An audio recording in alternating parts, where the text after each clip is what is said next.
బీసీలంతా ఏకమై పోరాడాలి. ఆ కులగణన తప్పుల తడక లెక్కల్లో తేడలు బీసీ సంఘాలు రౌండ్ టేబుల్ సమావేశంలో ఎమ్మెల్సీ కవిత. సో మీరు చెప్పింది ఏకీభవిస్తూ ఆ తప్పుల తడకగా ఉండొచ్చు, బీసీలంతా ఏకం కావాలని చెప్తున్నారు కవిత గారు, బాగానే ఉంది. కానీ 10 సంవత్సరాలు అధికారంలో ఉన్న మీరు బీసీలకు ఎందుకు ప్రాముఖ్యత ఇవ్వలేదు? జనాభాలో 57 నుంచి 60% మేము బీసీలో ఉన్నామని తెలుసు కదా, తెలిసి కూడా మమ్మల్ని ఎందుకు మీరు పక్కకు పెట్టారు? అంటే బీసీలు అంటే గొర్రెలు, బీసీలకు గొర్రెలు చేపలు కుండలు చేసుకోమని, కళ్ళు అమ్ముకోమని, ఈ ఏంది బట్టలు ఉతుక్కోమని, సో ఇట్లా చేసుకొని బతుకమని చెప్పారు. కానీ సో మీరు ఎందుకు అప్పుడు ప్రయారిటీ ఇవ్వలేదు? 10 సంవత్సరాలు ఎందుకు నెగ్లెక్ట్ చేశారు? మహాత్మా జ్యోతిరావు పూలే విగ్రహం ఎందుకు పెట్టలేదు? అదేవిధంగా ఇప్పుడు జనాభాలో 57 నుంచి 60% ఉన్న మేము ఉన్నాం కదా, మరొక పని చేయరు.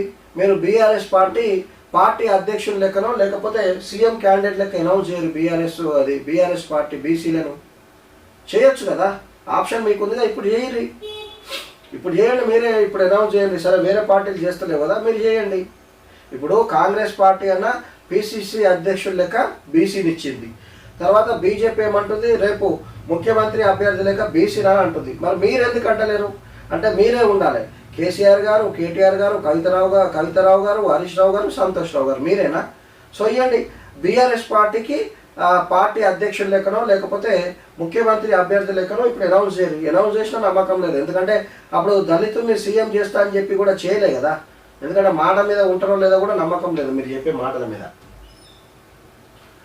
బీసీ సంఘాల రౌండ్ టేబుల్ సమావేశంలో ఎమ్మెల్సీ కవిత. కరెక్టే, మీరు పదవులు ఉన్నప్పుడు అధికారంలో ఉన్నప్పుడు మీకు ఎందుకు గుర్తు రాలే మేము బీసీలం, ఇప్పుడు ఎందుకు మా మీద అంత ప్రేమ అనేది మాకు డౌట్.